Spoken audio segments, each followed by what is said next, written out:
ప్రభువైన యేసుక్రీస్తు నామములో మీ అందరికీ నా వందనాలు చెల్లిస్తూ ఉన్నా.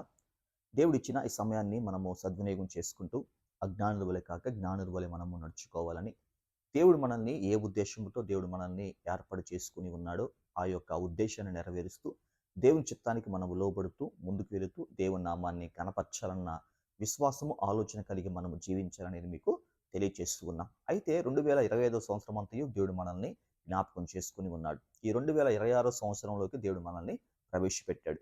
గడిచిన సంవత్సరంలో లేకపోతే గడిచిన కాలములో మనము కొన్ని విషయాలు మనము నిరాశ చెంది ఉంటాం. కొన్ని విషయాలను మనము దేవునికి వ్యతిరేకమైన క్రియలు మనము చేసి ఉంటాం. అయితే వాటన్నిటిని కూడా మనము పరిశీలన చేసుకుంటూ, ఏ విషయములో మనము ఆత్మీయంగా బలపడలేదో, ఏ విషయంలో మనము దేవునికి వ్యతిరేకంగా మనము జీవించి ఉన్నామో, అలాంటి పొరపాట్లు ఈ సంవత్సరము జరగకూడదని, అలాంటి దేవునికి వ్యతిరేకమైన క్రియలు మనము ఈ సంవత్సరం చేయకూడదని మనం నిర్ణయం తీసుకుంటూ మనం ముందుకి కొనసాగాలి. దేవుడు మానవునికి స్వేచ్ఛనిచ్చాడు. ఎలాంటి స్వేచ్ఛనంటే, మన ముందు ఉన్న వాటిలో ఏది మంచిదో, ఏది చెడ్డదో, ఏది మనల్ని రక్షణకు నడిపించేదో, ఏది మనల్ని నరకంలోకి నడిపించేదో దేవుడు మనకి తెలుసుకునే, మనము ఎంచుకునే ఒక గొప్ప స్వేచ్ఛను దేవుడు మనకి అనుగ్రహించాడు. అయితే దేవుడు మానవుడికి ఇచ్చిన స్వేచ్ఛను ఏం చేస్తాడంటే నిర్లక్ష్యం చేస్తూ, ఆ స్వేచ్ఛ ద్వారా దేవునికి దగ్గరికి నడవలసిన వాడు, అయితే దేవునికి దూరంగా వెళ్తున్న పరిస్థితిని మనము జ్ఞాపకం ఉంచుకోవాలి. అయితే ఈ సమయంలో దేవుడు మనకి సెలవిస్తున్న మాటను మనం చూస్తూ ఉన్నప్పుడు, దేవుడు సంసోనుని ఒక ఉద్దేశ ప్రకారము దేవుడు ఏర్పాటు చేసుకొని ఉన్నాడు.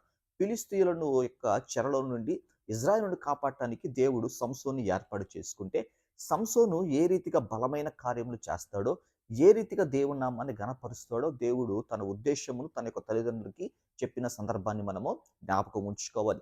సంసోను జన్మించాడు. ఆ జన్మించిన వాడు యవన కాలంలోకి వచ్చిన తర్వాత దేవుడు సంసోనుకు గొప్ప బలమును, ఒక శక్తిని దేవుడు అనుగ్రహించాడు. ఏమిటంటే, పుట్టిన దగ్గర నుంచి మంగళకత్తి సంసోను తలలో పెట్టకూడదని అలనాడు తల్లిదండ్రులకి ఒక నిబంధన చేశాడు దేవుడు.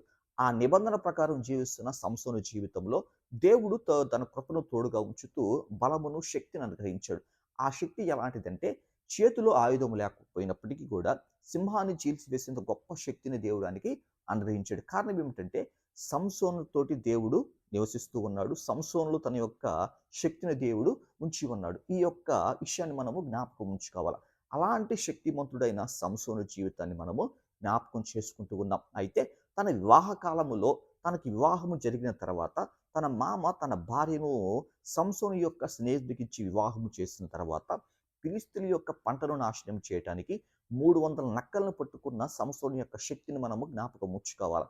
ఆ యొక్క నక్కలను పట్టుకొని తోకకు ముడివేసి ఆయన ఫిలిష్తీయుల యొక్క పంటను నాశనం చేసిన సందర్భాన్ని కూడా మనము గుర్తుంచుకో. అలాంటి శక్తి కలిగిన సంసోను మనము చూస్తూ ఉన్నాం. అయితే సంసోను యొక్క శక్తిని మనం ఇంకొక విధంగా మనం జ్ఞాపకం చేసుకుంటే, ఫిలిష్తీయులు సంసోను చంపటానికి వచ్చినప్పుడు ఆయన చేతిలో ఒక ఆయుధము లేకుండా ఆ యొక్క వచ్చిన జనాన్ని ఎలాగూ చంపాలి, ఎలాగూ ఎదిరించాలో ఆయనకి దేవుణ్ణి ప్రార్థించినప్పుడు, ఒక చనిపోయిన గాడిద అక్కడ మనకు కనిపించిన సందర్భాన్ని చూస్తూ ఉంటాం. ఆ యొక్క గాడిద ఎముకను తీసుకున్న సంసోను 1000 మంది ఫిలిష్తీయులని చంపివేశాడు. అయితే ఆ యొక్క పచ్చి గాడిద ఎముక, దవడ ఎముకతోటి 1000 మందిని చంపిన సంసోన్ని మనము చూస్తూ ఉన్నాం. అయితే అలాంటి శక్తివంతుడైన, అలాంటి బలశూరుడైన సంసోను చరిత్రను మనము చదువుతూ ఉన్నప్పుడు, సంసోను యొక్క పతనాన్ని కూడా మనము చూస్తూ ఉన్నాం. అయితే దేవుడు దేనికైతే దూరంగా ఉన్నవాడో, దేని కొరకు దేవుడు ఏర్పాటు చేసుకొని ఉన్నాడో, ఆ ఉద్దేశమును ఆయన మర్చిపోయాడు. మనం కూడా మన యొక్క జీవితంలో దేవుడి ఉద్దేశాన్ని మనము మర్చిపోతూ ఉంటాం. ఎందు నిమిత్తం దేవుడు మనల్ని ఏర్పాటు చేసుకున్నాడో, ఎవరితోటి మనము సహవాసము కలగకూడదని దేవుడు కోరుకుంటున్నాడో, వారితోటి మనము సహవాసమును కలిగి జీవిస్తూ ఉంటాం. అయితే ఫిలిష్తీయులతోటి సహవాసం వద్దని దేవుడు సెలవిస్తే, అదే ఫిలిష్తీయులతో సహవాసం కలిగి ఉన్న సంసోను చరిత్రను మనము చూస్తూ ఉన్నాం. అయితే సంసోను ఒక స్త్రీని ఆయన చూసి, ఆ స్త్రీ యందు ఆయన వ్యామోహము కలిగి, ఆ స్త్రీతోటి కలిసి జీవించటానికి ఆయన గాజాకు వెళ్ళిన ఆ యొక్క సందర్భాన్ని మనము చూస్తూ ఉన్నాం. గాజాకు వెళ్ళి ఆ స్త్రీ యొక్క ఆ మాయలో పడ్డ సంసోను, అయితే ఆ యొక్క దేవుడు బలమును ఎలాగూ అనుగ్రహించాడో, ఎందులో సంసోను యొక్క బలం ఉందో, ఆ బలమును ఆయన ఆయన నుండి రాబట్టడానికి ఆ స్త్రీ చేసిన అనేక ప్రయత్నాలను మనము చూస్తూ ఉంటాం. అయితే ఆ ప్రయత్నాలన్నిటిని కూడా ఆయన ఏం చేస్తూ ఉంటాడంటే, చివరికి ప్రాణం మీద కూడా విసుగు పుట్టించేంతగా ఆ యొక్క స్త్రీ అయిన దెలీలా సంసోన్ని శోధించిన సందర్భాన్ని మనము జ్ఞాపకం చేసుకోవాలి. మన జీవితంలో కూడా మనము ఆ! దేవుడు వేటికి దూరంగా ఉండమంటున్నాడో వాటికి మనం దగ్గరగా జీవిస్తే మనము చాలాగా దేవునిలోంచి మనం దూరంగా వెళ్ళిపోయే పరిస్థితి. ఆత్మీయంగా మనము బలహీనపడే పరిస్థితి. కాబట్టి అలాంటి పరిస్థితులకు మనం వెళ్ళకూడదని సంసోను మనకి నేర్పిస్తూ ఉన్నాడు. అయితే చూపు విషయంలో మనము జాగ్రత్తగా ఉండాల. మన చూపులు మనం దేన్ని చూస్తూ ఉన్నాం. అలనాడు ఆది తల్లి అయిన హవ్వను మనం చూస్తూ ఉన్నప్పుడు చూపునకు రమ్యముగా, అందముగా కనిపించిన ఆ యొక్క ఫలమును చూస్తూ దేవుడు వాటిని తినవద్దని చెప్పినప్పటికీ కూడా దానికి ఆకర్షితురాలుగా ఆమె ఉన్న సందర్భాన్ని చూస్తూ ఉంటాం. అయితే దేన్నైతే దేవుడు వద్దన్నాడో దాన్ని చూడటం ప్రారంభించింది. దాన్ని ఆయుధముగా చేసుకున్న సాతానుడు దేవుని యొక్క సన్నిధికి, దేవుని యొక్క ప్రేమకు, దేవుని యొక్క కృపకు ఆ యొక్క ఆదామవ్వను దూరం చేసిన ఆ యొక్క పరిస్థితిని మనము ఎరిగి ఉన్నాం. అయితే ఇప్పుడు సంసోను ఆయన కనులతోటి ఎవరిని చూశాడంటే ఒక వేశ్యను చూసి ఆయన వెళ్ళాడు. అంటే దేవుడు అనుగ్రహించిన ఆ యొక్క స్వేచ్ఛను ఆయన పోగొట్టుకున్నాడు. ఆ చూపుతోటి ఏ యొక్క స్త్రీని అయితే ఆయన చూసి ఉన్నాడో ఆ స్త్రీ దగ్గరికి ఆయన వెళ్ళి ఉన్నాడో ఆ యొక్క సందర్భము ఆ యొక్క వాక్యం మనకు తెలియజేస్తున్న విషయం ఏమిటంటే చూచిన చూపుని ఆయన తన యొక్క బలము ఎందులో ఉందో ఆ యొక్క దెలీలాకి చెప్పిన తర్వాత ఫిలిష్తీయులు వచ్చేసి అక్కడ మనం చూస్తున్న దెలీలా ఆ యొక్క బలము ఆయన యొక్క తల వెంట్రుకలో ఉందన్న సందర్భమును ఆమె తెలుసుకొని తల వెంట్రుకలు కత్తిరించిన తర్వాత ఆమె అయ్యా సంసోను నిన్ను చంపటానికి నిన్ను బంధించడానికి ఫిలిష్తీయులు వస్తున్నారు అని చెప్పినప్పుడు ఆయన లేచి ఇదివరకటి వలె నేను బలంగా ఉన్నానని చెప్పేసి ఆయన లేచి వారిని ఎదుర్కోవటానికి ఆయన ఆ బలమును చూపిస్తూ ఉన్నప్పుడు బలహీనంగా కనిపిస్తూ ఉంటాడు. కారణం ఏమిటంటే యెహోవా ఆయన్ని ఎడబాసాడు. దేవుని యొక్క కృప ఆయనకి దూరం అయిపోయింది. ఆ సందర్భంలో ఆయన బలహీనుడిగా ఉన్న సందర్భంలో ఆయన బలహీనుడిగా నిలబడ్డప్పుడు ఫిలిష్తీయులు వచ్చి ఆయన్ని బంధించి ఆయన్ని బంధించి తీసుకొని వెళ్ళి ఆయన 2 కళ్ళను పీకివేసిన సందర్భాన్ని బైబిల్‌లో మనము చూస్తూ ఉంటాం. అయితే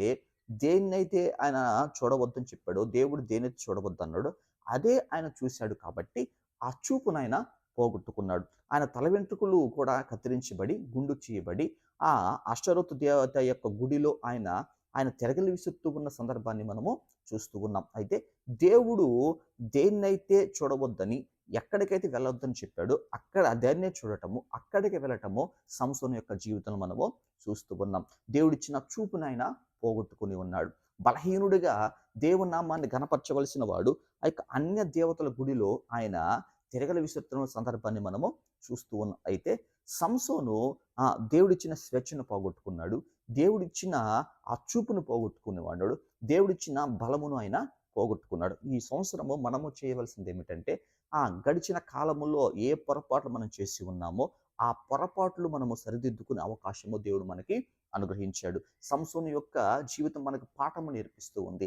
సంసోను చివరికి ఆ యొక్క దేవత గుడిలో ఉండి ఆయన దేవుణ్ణి ప్రార్థన చేస్తూ ప్రభువా ఈ ఒక్కసారికి నువ్వు నన్ను జ్ఞాపకం చేసుకో, ఈ ఒక్కసారికి నీవు తిరిగి నాకు బలమును దయచేయమని ప్రార్థించి తిరిగి ఆయన బలమును పొందుకొని ఆ యొక్క గుడిలో ఉన్న ఆ యొక్క ముఖ్యమైన ఆ యొక్క పిల్లర్ల దగ్గరికి వెళ్ళి ఆయన వాటిని పడవేసి అక్కడ ఉన్న వారందరినీ కూడా ఆయన చంపివేసిన సందర్భాన్ని మనము చూస్తూ ఉంటాం. దేవుని నామము నా వల్ల అవమానపరచడానికి వీలు లేదు అనుకున్నాడు. దేవుడు నాకు ఇచ్చిన స్వేచ్ఛను పోగొట్టుకుని ఉన్నాను. ఈరోజు నేను స్వేచ్ఛను పోగొట్టుకోవటమే కాదు కానీ నాలాగా జీవించిన వారు ప్రతి ఒక్కరూ కూడా దేవుని ప్రేమకు, దేవుని కృపకు వారు దూరమైపోతారు. కాబట్టి నాలాగా ఎవరు కూడా జీవించకూడదు అని చెప్పేసి చివరి క్షణములో ఆయన ప్రార్థించి దేవుడు తన కృపను చూపించటము, మనము తప్పు చేసినా మనం ప్రార్థించినప్పుడు దేవుడు ఖచ్చితంగా మన ప్రార్థన ఆయన ఆలకిస్తాడు అని పశ్చాత్తాపంతో ఆయన ప్రార్థించి తిరిగి బలం పొందుకున్న సంస్థను మనము చూస్తూ ఉన్నాం. కాబట్టి ఈ సమయంలో ఈ వాక్యం వింటున్న మనము, ఈ వాక్యాన్ని వింటున్న వారు గుర్తుంచుకోవాల్సిన విషయం ఏమిటంటే దేవా నీవు నాకు శక్తిని ఇచ్చావయ్యా. ఆ శక్తి ఏమిటంటే పరలోక సంబంధమైన ప్రతి విషయంలో పరలోక సంబంధమైన ప్రతి విషయముకు సంబంధించిన వాటిని నేను పొందుకునే గొప్ప శక్తి అంటే కనబడిన ఈ సాతానుని నేను ప్రార్థన ద్వారా జయించే శక్తిని నాకు అనుగ్రహించావయ్యా. ఈ శక్తిని నేను కోల్పోకూడదు. నీవు నన్ను ఈ లోక సంబంధమైన వాటిని చూడటానికి నాకు చూపు ఇవ్వలేదు కానీ పరలోక సంబంధమైన ఆశీర్వాదము చూడటానికి నీవు నాకు చూపుని అనుగ్రహించావు ప్రభువా. ఆ చూపుని నేను పోగొట్టుకోకూడదు. నీవు నాకు ఇచ్చిన స్వేచ్ఛను నేను పోగొట్టకూడదు ప్రభువా అని మనం దేవుణ్ణి ప్రార్థించి మనం సంసోను వల్లే మనము ఈ 3 విషయాల్లో మనం జాగ్రత్తగా జీవించినట్లయితే ప్రభు మా యొక్క మార్గమును మనము నడిచిన వారం అవుతాం. కాబట్టి మన వల్ల దేవుని నామము అన్య జనుల్లో ఘనపరచబడాలి కానీ అవమానపరచకూడదని దేవుని యొక్క లేఖనాలు మనకి సెలవిస్తున్నాయి. కాబట్టి ఈ సంవత్సరము గడిచిన కాలంలో మనము మన చూపు విషయంలో, మన ప్రవర్తన విషయంలో, మనము దేవునికి వ్యతిరేకమైన జీవితం జీవించామేమో వాటిని సరిదిద్దుకునే అవకాశం దేవుడు మనకి అనుగ్రహించాడు. కాబట్టి సరిదిద్దుకున్న సంసోను నా వల్ల ఇంకా దేవుడు నామానికి అవమానకరంగా ఉండకూడదని ఒక గొప్ప నిర్ణయం తీసుకున్నాడు. ఈ సంవత్సరం మనకి ఒక గొప్ప నిర్ణయం తీసుకుంటూ ప్రభు కొరకు మనం జీవిద్దాం, ప్రభు మార్గంలో మనము నడుద్దాం, మనము దేవుని నామాన్ని గణపరిచే వారిగా ఉండాలని దేవుడు కోరుకుంటూ ఉండగా అలాంటి ధన్యత దేవుడు మనకు దయచేసి మనల్ని బలపరచులాగా మనము ప్రార్థన చేసుకుందాం. దేవుడు కొద్ది మాటలు దీవించి ఆశీర్వదించును గాక. ఆమేన్.